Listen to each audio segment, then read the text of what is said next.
Good morning, everyone. Welcome to FPC Radio Live. It's November 28th, 2022, and we have 12 weeks of NFL football in the books. And John, I I don't even know where to start today. There's so many things I want to get to. Aaron Rodgers. We talked about this last week. Could we potentially start seeing Jordan Love with the injury? And we saw Jordan Love, and we might see a lot more Jordan Love moving forward. The Buccaneers have apparently learned nothing from their 2 weeks off, and it showed in their loss to the Browns. And Bengals starting to play some pretty good football. I'm not going to lie. I mean, I didn't expect them to. I expected them to win against Tennessee. I haven't expected them to do as well without Jamar Chase as they have, and that's a good sign for a team that was just in the Super Bowl last year. Yeah, you look at Cincinnati, and they started 0-2. They had trouble protecting Joe Burrow the first 2 weeks of the season, but something clicked at that point. I think the offensive line came together. He was healthier because, let's not forget, he didn't really participate in training camp with that appendectomy. Mm-hmm. Now he looks like the Joe Burrow of last year, which is an elite quarterback. They've won 7 out of their last 9. Now they're tied with Baltimore for first place in that division, and they meet later in the season in Cincinnati. So you can make a case Cincinnati's looking more and more like the third best team in the AFC, maybe the second best team in the AFC because of the quarterback. And they won yesterday without Jamar Chase and Joe Mixon. They went on the road and won a hard-fought game against Tennessee, 20-16. So I think they're trending in the right direction. Yeah, and look, I mean, the Ravens are, their competition in the division right now are trending in the exact opposite direction. And that's, that's obviously a good thing because it's getting, this is a time of the year that you want to be playing your best football. I like, we're going to see a lot because we're going to see Kansas City and Cincinnati next week. So that's going to be a pretty big game, and certainly one that's really going to tell us whether or not Cincinnati is who we think they are. And we think they're a very, very good team, and it's certainly a team that can maybe repeat what they did last year and make it to the Super Bowl. But let's forget about competent franchises for a moment, okay? Let's go to the incompetent ones. And I'll tell you, John, when people say that it's a quote unquote Tom Brady offense, and this is all the people out there that, I thought Tom Brady helped design the offense. No, he obviously has input. Any coaching staff would be foolish not to take the input of the greatest quarterback of all time. But when people say it's a Tom Brady offense, that means, John, that teams design their offense to the strengths of their quarterback. And Tom Brady has a lot of strengths, all right? Maybe more than any other quarterback in the history of the game. But Byron Leftwich, Todd Bowles, and this Buccaneers coaching staff have this incredible ability to design an offense the exact opposite of Tom Brady's strengths. And this is where sometimes I wish he had a little bit more Aaron Rodgers in him, and he would just say his or voice his displeasure publicly, because I can't imagine that Tom Brady goes to bed at night or sits in his locker and thinks about the game and says, I have confidence in my signal caller. I have confidence in my head coach, because based on his 20 plus years of experience, he should be appalled by how this team is managed, both from before any snap is taken and during the game. Because what we saw yesterday was just, again, continued ineptitude from their offense. And that has a lot to do with the play calling, because when you go into the game after playing Seattle and really shredding them with play action, that was a big reason why the offense moved. That was a big reason why they got the running game going. It was because they ran the offense through Tom Brady's arm, something that the Patriots have done for a very long time and were very successful, something the Bucs did last year and were very successful. For whatever reason, they completely abandoned that after the first drive. Not that they really used it that much on the first drive. And again, I'm not going to put too much on that, because those are your scripted plays and whatever. I mean, they prepared for the scripted plays, and that's about it. Prior to the touchdown that put them up 17-10, they had used play action twice. And then after that, I can't imagine it was any more than that in 4 drives that looked like they were just trying not to lose the game. And voila, guess what? They lost the game. So, John, this is it's frustrating to watch because we see it every single week. This coaching staff is lost. Okay, the defense is good enough to win games in this league, and yet their insistence on doing the exact opposite of what the Bucks' offensive strengths are is mind-boggling to me. Well, the first thing that would have offended me if you're a Brady supporter or, just trying to keep a 45-year-old quarterback upright is why no help in dealing with Myles Garrett? You block him one-on-one and he's having a field day all day. I mean, he ended up with 2 sacks, a lot of pressures. He was constantly in the backfield. Bring someone over there to help, right? I mean, because that guy's an elite pass rusher. They didn't do that. Then that game was stuck on 17-10, which felt like for an hour. And I don't think I'm being hyperbolic in saying that. That game was 17-10 forever, and they never were able to, even get a field goal to give them a 2-score lead and put Cleveland out of its misery, and just left them in the game till Cleveland come down and tied the thing up in regulation. And then Brady has an opportunity to go ahead late in regulation, and you end up not using your timeouts. Like, why not use your timeouts and just let the clock run? And are you worried that you're going to use your timeouts, the clock's going to stall, and Cleveland's going to get the ball back? Like, I couldn't quite understand what the hell they were doing with all of that. So that goes back to coaching. A couple of minor things that they could have done, which would have helped them win yesterday. Yeah, well, look, and if you heard Todd Bowles' response, and I did, I still haven't figured out what the hell he was trying to say. But he was talking about, well, the clock was going to run down. No, that's inexcusable.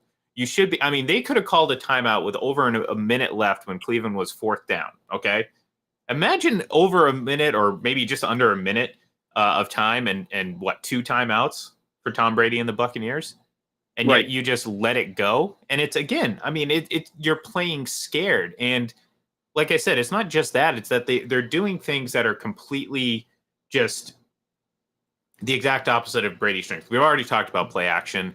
They refuse to use it for whatever reason. They refuse to go to any sort of hurry up tempo offense until it's 2 minutes left in either half.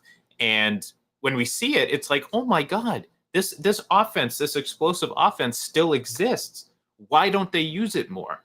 And then you always go into half saying, oh, they got it. And then they figure out, and then it's like, okay, we're gonna call a dive up the middle, a wide receiver screen, and completely ignore going down the field and being aggressive. And I'm not talking about bombing the pass out. When I say aggressive, I mean attacking the defense and not just lining your guys up with absolutely. I mean, John, these guys don't move. There's no motion. There's no creativity. That sweep to Julio Jones, I almost fell out of my seat because I'm like, oh my God, that was the most creative thing they've done in weeks. And it was just a simple, kind of misdirection wide receiver handoff. And it's like, this team is so ill prepared every single week. It's crazy. And you know what? I think they're still going to make the playoffs because of the division. But I mean, good luck.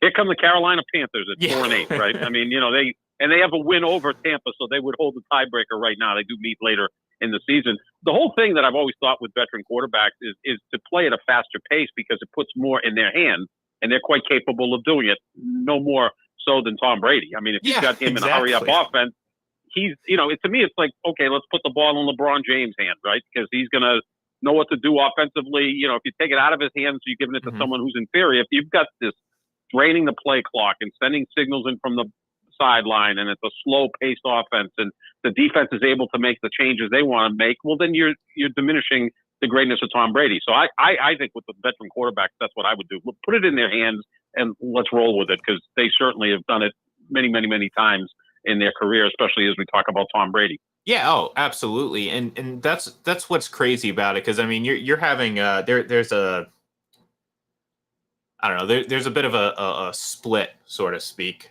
among some Bucs fans. It seems that's happening. The half that have been lifers and are seeing the writing on the wall, and that this team is going probably likely back to what it was prior to Tom Brady, kind of getting a little defensive and oh, Brady's missing this throw, and he maybe missed 3 of his passes. There was one pass to Mike Evans where maybe it was a little bit off target, but I mean, you're talking about a guy who has 12 touchdowns, 2 interceptions, an offense that doesn't turn the ball over, and a guy who's, I think, top 3 or 4 still in passing yards this season. Um, Mhm. and you still refuse to put the game on his arm.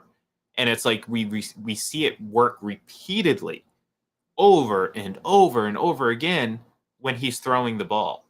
And it's not just about passing. I'm not talking about completely ditching the running game. It's complementary football. And by complementary, I don't mean 1950s run pass. I'm talking throw. Look at what the Cleveland Browns were doing. They were running more play action. I mean, you look Mhm. over and watch the Chiefs play, and it's like, they run through the arm of Patrick Mahomes, and it's smart. You know why? Because he's their best player, and it's the same. It's true for the Bucks as well. And I know, again, lifelong Bucks fans will say, "Oh, Mike Evans this, Mike Evans that." Forget about Mike Evans, okay? Like, I don't know what's wrong with him. I don't know if he's injured, but I see him. It feels like, and again, maybe I'm off here. It feels like he's dogging it more and more each week, right? Like that one pass late where he didn't even attempt to put his arms out to try and catch the ball, whether he lost it, I don't know. It just, his body language isn't coming across well. And again, I'm just reading body language. I don't have any sort of inside scoop as to what his thought process is, but he hasn't been an X factor this season. You know what I mean? Like it feels like he's I don't want to say lost the step, but um am I off base here? Did it come across as him just having the body language just wasn't there? Body language hasn't been great, really, for the entire offense. But also, I think he's now in his, I believe, 10th year. He's a big, physical, athletic receiver, and Oh those yeah. guys don't tend to last a long time. We've seen it with Julio Jones. The injuries start to mount, the hamstrings don't get loose, and you just don't move as quickly as you used to. So I think that's part of the issue. I still think he misses Gronk incredibly. Oh sure. Not just on the field, but off the field. I still think that Gronk, is like his silly kid brother that makes him happy. And Yeah, I think that's an important thing for these guys. At this point, but he's gone. But at this point, though, John, it's like he's not playing cat. No, again, we talk about there's a no one has any idea how to talk about or evaluate Brady. I mean, you're going to have people that are so dug into their stances and narratives or whatever that it's not going to matter. Oh, Brady sucks now. He's falling off the cliff. He's playing really good football. I mean, he's not perfect. And again, no one who says he's the least of the Buccaneers' problems says he's perfect. But I'm sitting here watching him throw. I mean, that Hail Mary was, I mean, he threw that 60 yards in the air? 45-year-old yeah, man. no, not a he can still problem. throw. The guy can sling the ball, but it's like, how often do you see any sort of, I mean, every single throw is contested. It's a tight window. There's no like room for yards after the catch. I don't know what their yards after the catch numbers are, but I can't imagine it's anywhere near the top of the league. I'd bet it's probably at the bottom of the league. They're not creative on offense, and again, I think we've seen it over and over and over again every single week that this coaching staff is really the biggest problem for them, and I don't see how you fix it. Like how do you fix that? How do you come into a game with 2 weeks off being so poorly prepared? And again, I don't know. I don't know, John. Yeah, I mean, this is a team, Cleveland, that gave up, 39 points to Miami in their last game. So obviously, and the Patriots scored in the high 30s against them. I mean, they're not a really good defense. They're not. They're one of the bottom 5 defenses in the NFL, and you couldn't expose them. And again, I think part of it was the pass rush. Like, how in the right mind does an offensive coordinator, offensive line coach, or whoever, I don't know what the mechanisms are, doesn't go into a game against Cleveland and say, okay, the first thing we got to do is protect Tom Brady. We've got to at least chip Myles Garrett at some point, whether it be with a tight end, a back, something to give their left tackle help. Because leaving a left tackle play the entire... on an island, yeah, it's stupid. It's absolutely stupid. That isn't what is it? Delvin Smith is the left tackle.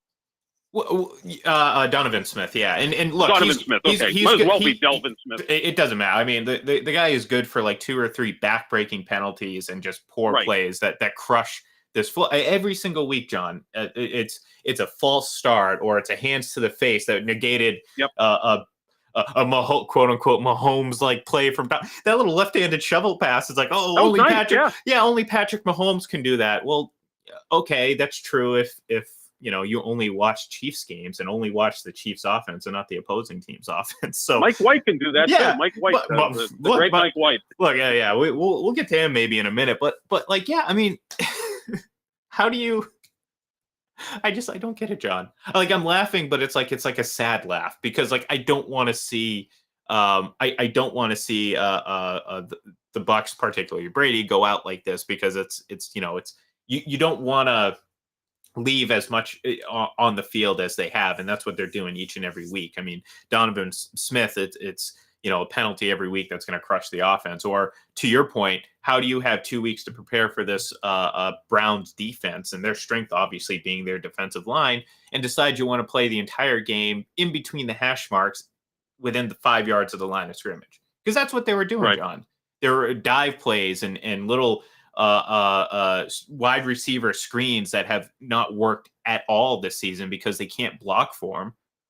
You know what I mean? Like but they keep going to that well. And then it's like, you wonder why Brady's getting frustrated. Well, people are like, oh, well, can he just change the plays? Well, when you come in with a 3 tight end set run heavy formation, you can't just change it to a 4 wide receiver. You know what I mean? Like, yeah, people are getting a little ridiculous with this whole, oh, doesn't Brady call the plays? Well, look, I'm at this point, I'm not even going to bother with those people anymore. Can't he turn a freezer into a refrigerator? Yeah, exactly. And it's like, look, and we've talked about it before, and I think there is a quote from someone talking about how, look, Brady's a player's player, or coach's player rather, where it's like, he believes he's a player and the coach is coach. So he's not, I don't believe, again, he's the type of guy that will sit there and say, we can't, you know what I mean? Like in a very matter of fact way, say, we can't do this. Like, of course he has input about what's supposed to go into the game plan, but you know what I'm saying? Like, does that make sense? Like, he's not a guy who's going to go out and publicly call out his coaching. You know what I mean? He'll go up and give the company answer. Oh, I'm a player. I got to play better. We got to play better, yada, yada, yada. And that's fine. And that's great. I think, I've commended him for that. But like I said earlier in the show, this is the time where I kind of wish he had a little bit of Aaron Rodgers in him. A little bit of passive aggressive, but not really, where he'll basically go up and just call, obviously his coach is out. But, I want to see Brady go up and have some sort of remark about just where this offensive situation is. Because look, John, I can't imagine he is happy with it. I can't imagine he looks at this and says, look, we have the right plan. We're just not executing. Like, he'll say it publicly. He'll say it in front of the cameras because that's who he is. But I cannot imagine that he sits there at the end of the game and says, man, we were so well prepared. We just did not execute. Well, at this point, I think I wouldn't say he's just going through the motions, because I think they're going to make the playoffs unless, again, some bizarre team out of that division gets hot, which I can't see happening. So they'll make the playoffs. They'll host a playoff game against whoever, Dallas or the Giants or Washington or somebody, and then you go from there. And then obviously when the offseason hits us, he's going to be playing elsewhere next year if he's playing. He's not going back to Tampa. We can guarantee that. Is it the Raiders? Is it San Francisco? I think that would probably be his first choice. I mean, we could have some fun with the Patriots potentially, but I think that's a long shot, to be honest with you. But there are plenty of play. He'll have more. I think he'll have more suitors now than he did 3 years ago, which is odd, because now he's going to be 46. It's because, hey, he went to Tampa and won a Super Bowl in his first year, and he's still great. I don't think that question is going to be there. Look, and again, this is just me spitballing here. I would imagine the prospect of him returning to Tampa increases if, it would never happen, because, again, he's still technically under contract with the Saints, and the Saints would rather fold as a franchise than allow Sean Payton to go to Tampa Bay Buccaneers. But assuming there's a coaching change, or maybe there's something more to his liking, I think that's what keeps him here. And look, I mean, I think he does consider his options, and, leaving Tampa is obviously going to be a challenge. And certainly at this point, there's a lot of good teams out there. San Francisco, again, keeps coming up, but if they go to the Super Bowl again with Jimmy Garoppolo, I guess it depends on if they win or not. And maybe they decide, well, we need to go win now with Brady, and that's going to give us our best shot. Same thing across the league. There's some other teams. The Patriots, again, it's kind of a pipe dream, more or less my drunken visions at night. But again, if we get closer to the end of the season and, Mac Jones has not developed, then I think it, maybe becomes a slim possibility just based on the construction of the team. And like I said, when I say looking in a vacuum for teams that would appeal to Brady, and again, forget about the past, just look at a vacuum. Like I said, cap space, coaching, very good defense. A lot of check boxes for that. So, all right, let's move on from one quarterback to another. Aaron Rodgers, the Packers lost 40-33, but the story obviously being his rib injury, his thumb injury, and could it potentially be the emergence of Jordan Love? I don't know. Yeah, if I'm running the Green Bay Packers, they're 4-8 right now. They're essentially out of it. I mean, if they win their last 5 and a few things happen, but that's not going to happen. They've won 1 game in the last 2 months, so what makes anybody think they're going to win 5 in a row? I would start Jordan Love, get Aaron Rodgers' thumb fixed because he's going to need an operation on that, see what's going on with the ribs or the oblique or whatever that injury is, and just get him rested up for next year. He turns 39 in December, which is actually next month. Man, this year flew by. But I would just play Jordan Love because now you can maybe build up some value with Jordan Love. If he goes out and plays good football for 4 or 5 weeks, you can trade him because it's going to be impossible to trade Aaron Rodgers. The contract is just too big. They would take a massive cap hit if they were to move on from him. And they've got a lot of other salaries they've got to deal with going forward. Jair Alexander and David Bakhtiari are the 2 highest paid players at their respective position. They also got Rashawn Gary, who had season-ending knee injury a few weeks ago, but he's going to be up for a big contract. So, they can't just take in all of this money. They're going to – it sounds kind of odd, but they're kind of stuck with Aaron Rodgers unless he retires. Which, so, I mean, look, I wouldn't even – could happen. Who knows? Yeah. I don't think he likes – he's going to be 39. He's made a ton of money. He's got a lot of other interests. Maybe he just doesn't want to get hit anymore. And you know what? I can't really blame the guy. I mean, I think at some point when you've done that for as long as these guys have done it, and again, Tom Brady being the outlier because he's a maniac, that, you may just wake up one day and go, do I really need this? My thumb is broken. I've got, ribs are cracked. My oblique is strained. We're 4-8. Like, what the hell are we doing here? Again, $51 million next year is quite appealing. I get that. Well, and look, we kind of, I think we talked about this last week in the idea that, look, the Packers, if they're smart, they need to see what they have in Jordan Love, one way or the other, whether it's, is he the quarterback of the future, or to your point, is he not? And if Jordan Love goes out and has a strong last 5-6 weeks, might not really matter. And I agree with you. It's going to be near impossible to trade Aaron Rodgers or move on from Aaron Rodgers, but I can't imagine that the Packers, if, and again, this is if Jordan Love has a very strong end to the season, assuming he starts the rest of the way, or at least a handful of games moving forward. I can't imagine they will sit and see a strong run by Jordan Love and say, yeah, we're just going to move on from you and stick with Rodgers. You know what I mean? Right. I think that they would make every attempt possible. And look, it's still potential that Rodgers retires. I don't think so. I think he's, again, we've talked about this for weeks. I think the injuries are obviously starting to pile up, but this is kind of what happens when you get older. And again, Brady's the outlier. He's the outlier. Let's not compare people to him because it's not normal what he's doing. So the normal shelf life of a quarterback generally follows, an elite quarterback that lasts in the league for a long time. You have your peak, you have your kind of dip a little bit. In this day and age, that dip isn't as much because, the offenses are a little bit more favored in this game, in this day and age. But generally, it's the injuries. It's the little nagging injuries and then a pretty precipitous drop in play. And now we're not necessarily getting that because, Rodgers has some pretty decent numbers. I mean, the interceptions are obviously the big change. And we're seeing, the difference from last year. You don't have Devontae Adams anymore, and you're turning the ball over. And two things that are just a recipe for a 4-8 record through 12 weeks. So, I don't know. The Packers are in a tough spot because they're kind of like where the Patriots were a few years ago, but in a worse situation because the Patriots, their doomsday situation was going 12-4 after 3 straight Super Bowl appearances and then flaming out in the divisional round. For Rodgers and the Packers, it's likely 5-6 wins max in a season in Mhm. which you just have struggles. And to your point, they have to deal with a lot of cap situation. They have to figure it out. And right now, the Patriots went through that the last couple seasons.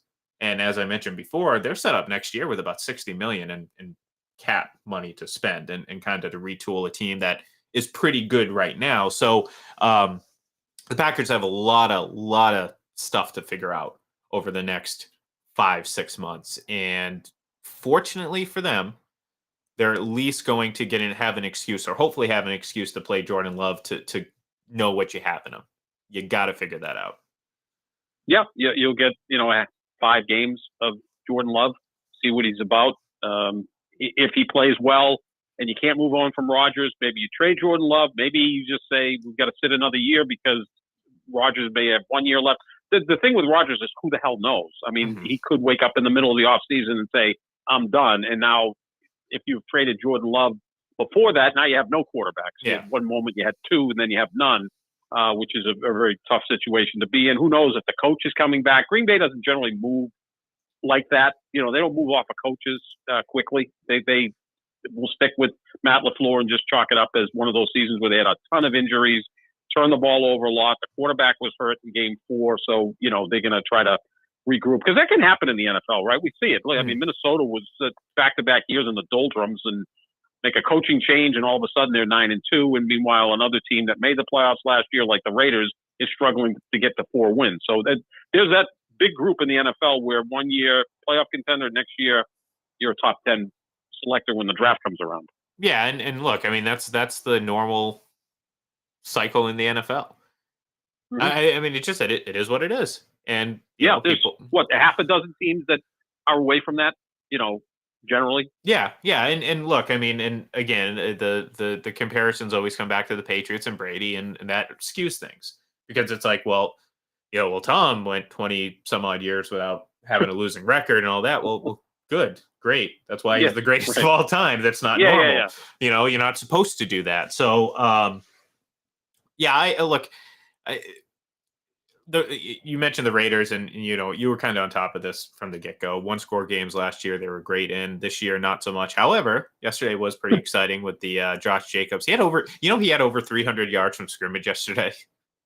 Man, imagine if you had Josh Jacobs and Jalen Hurts on your fantasy team. You could have played me, you, and 5 other guys, and you would have won, because those guys had monster games. I mean, the Eagles only ran for 363 yards. Just a note to the Green Bay coaching staff: they run the ball effectively, and the quarterback's really good at running it. You may want to defend that a little bit better. But yeah, Josh Jacobs and Jalen Hurts were monsters yesterday. No, they were great, and the Eagles bounced back after I think too, and we talked about this too. Subpar for their standards the last couple of weeks. Performances, and against the Packers again. It's weird, because it's like the name kind of gives it more credibility than it should. You beat the Packers. Well, a lot of teams are beating the Packers a lot of these days, so it's like, how impressive. But no, it was impressive, because at the end of the day, you're in a shootout, and the last couple of weeks I don't want to say struggled on offense, but you certainly have not had the same effectiveness or efficiency, rather. So that was a good thing to see, and of course, Jalen Hurts was just phenomenal again. So. Let's see. There was one other team I wanted to mention. Let's see. What was it? Oh yeah. That's right. The Rams. I don't think anyone expected them to beat the Chiefs. But I mean, I don't know.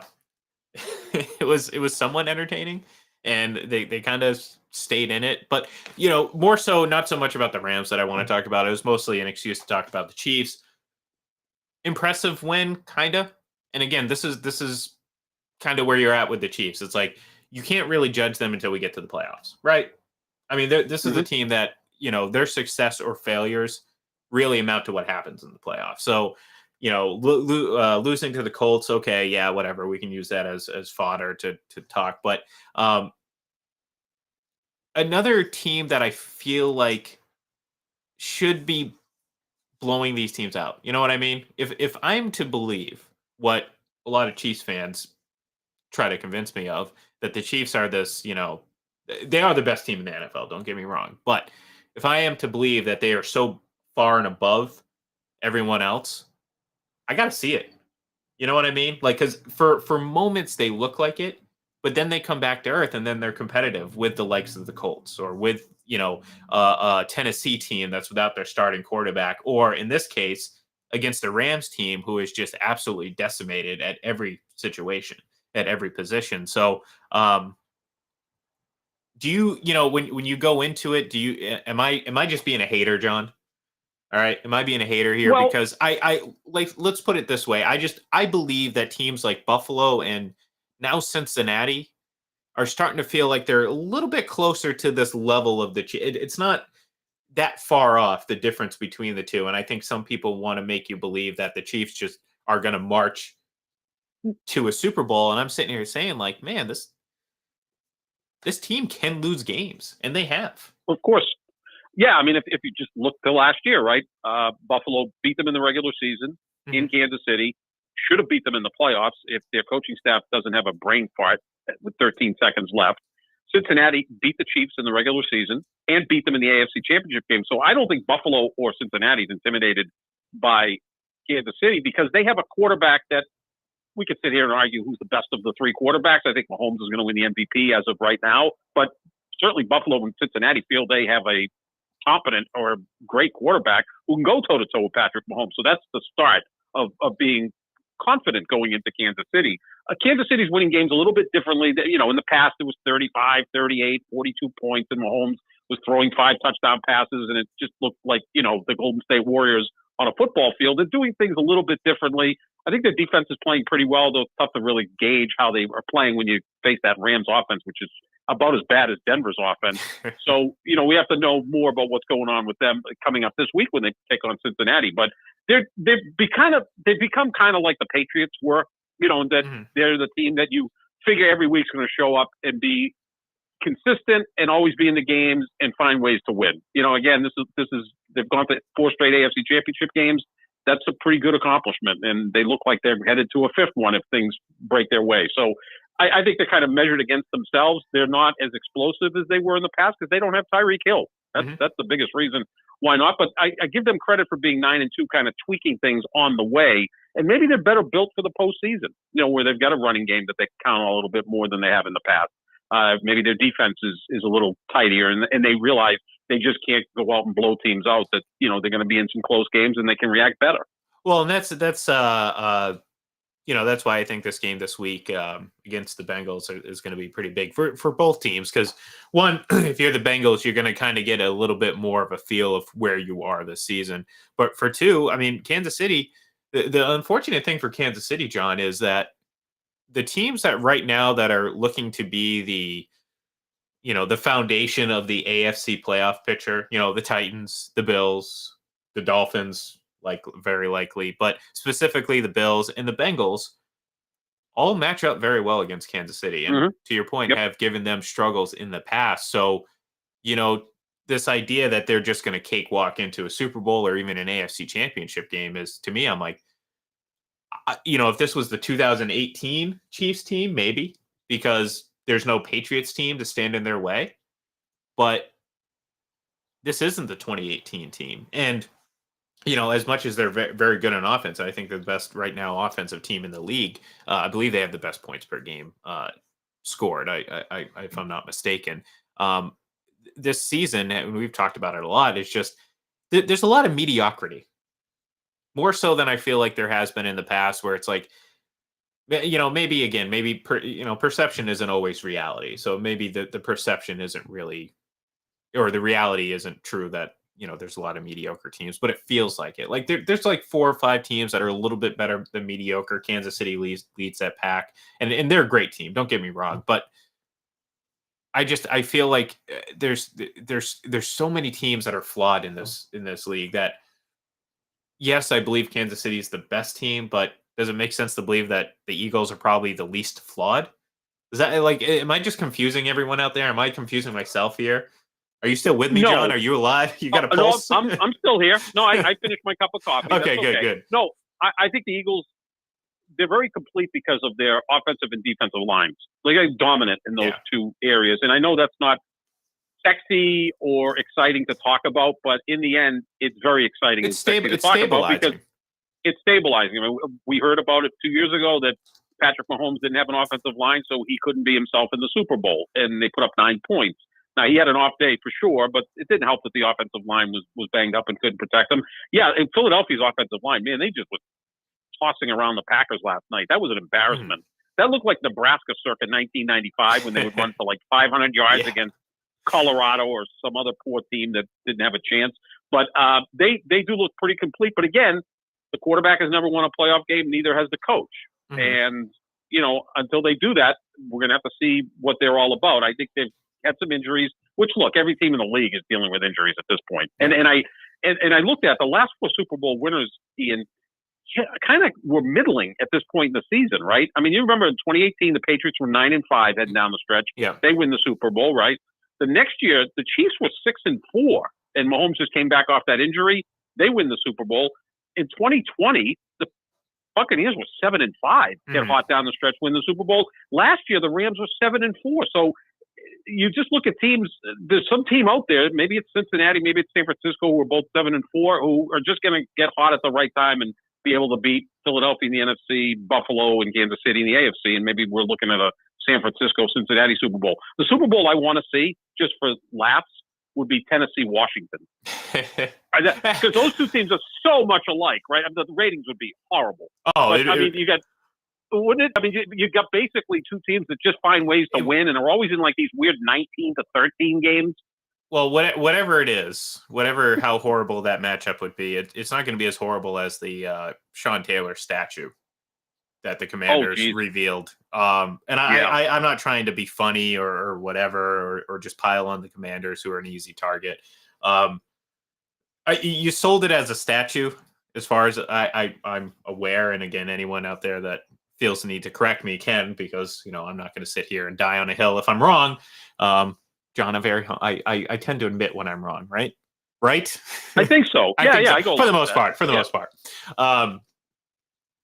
I just sometimes I have to do a lot of admitting because I'm wrong quite a bit, especially if you look at my picks from yesterday. But I don't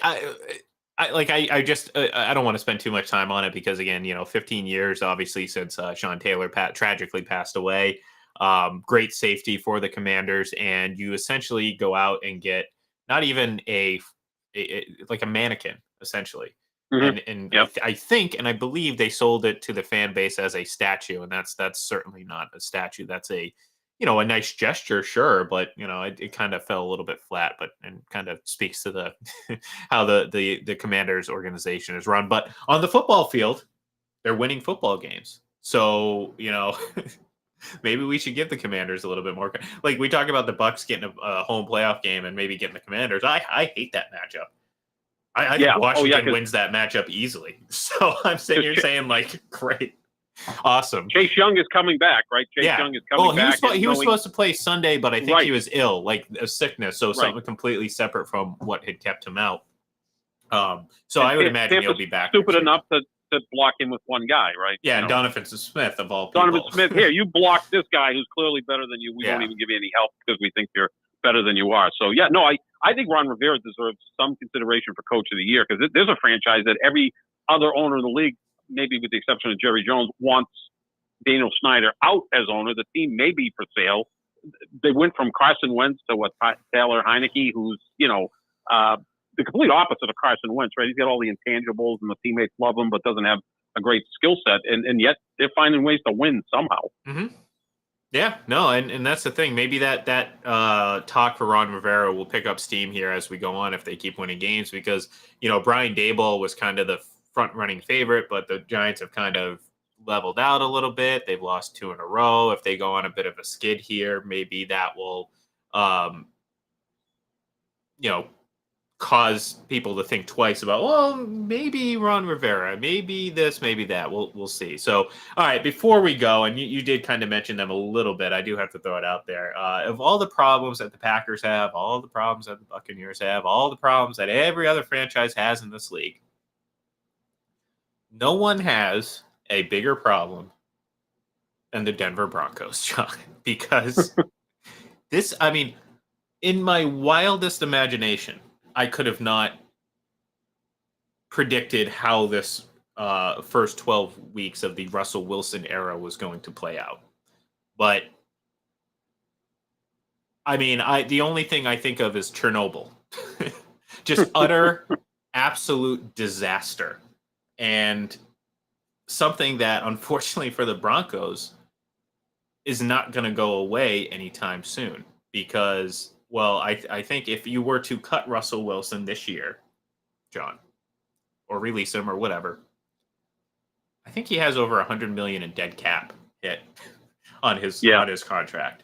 Not to mention, it doesn't get much better over the next 4 or 5 years. I mean, you're talking 95 million, 85 million, we're talking about numbers that are just going to be crippling for a franchise. The alternative is, well, you have Russell Wilson under center until he's 39, and he's 33 now. So there was a clip of a defensive player for the Broncos kind of getting in Russell Wilson's face, and it appears as if he was pretty frustrated and pissed off, and rightfully so, because John, they have a pretty good defense and one that can win you a lot of games, and their offense is so pathetic. And this isn't, the coaching isn't great. I'm not going to sit here and pretend like they're getting top-notch coaching, but you're just not getting good quarterback play. And that really is kind of the root of all these problems that the offense has, because you get better quarterback play, you can at least be competitive. Hence, at least the Buccaneers are competitive. Although they lose, they're competitive. Denver isn't really, and the only reason they are is because of their defense, and their offense is inept. So, Denver Broncos fans, I'm sorry, man.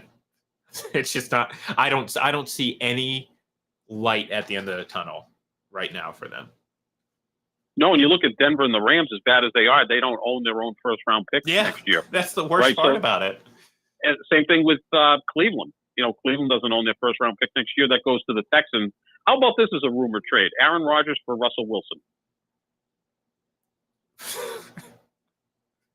I'm dead serious. I mean, again, the money would work, right? I mean, they're both making an incredible amount of money. The rumor was Rodgers to Denver, and that's why they hired. I'd rather Jordan Love. Well, yeah, probably at this point. Yeah, we'll see what he does. I mean, that's a great point. I wasn't really thinking of that, but I'd rather have Jordan Love than Russell Wilson. Well, let's say Jordan Love doesn't play well, and it's just. I'd still rather have Jordan Love, because we know Russell Wilson isn't playing well either. That's true. That's the thing. Any quarterback that can go into Green Bay and not play well, and there's still a chance that he's playing better than Russell Wilson. That's true. That's how bad he's played right now. So. I'll take Nathan Peterman right now over Russell Wilson. I'll take Jordan Love. Okay, maybe not Nathan Peterman, but you get what I'm trying to say. Like, Zach Wilson? Probably not. The Wilsons have not been very good this year at quarterback. No. Really, it has not gone well for them. So, all right. Well, this was a nice little vent session, so to speak, I guess. But we'll be back tomorrow. We're going to kind of look forward to week 13, and real football is here. It is post Thanksgiving, as anyone believes. This is when the real teams start to show themselves, and this is what we're going to get. So thank you everyone for tuning in. Be sure to give us a follow on Twitter at FPC Radio Live, and of course head over to fullpresscoverage.com to check out all the latest and greatest from the whole crew over there. So thank you everyone. Have a great Monday and enjoy the last couple days of November. Take care.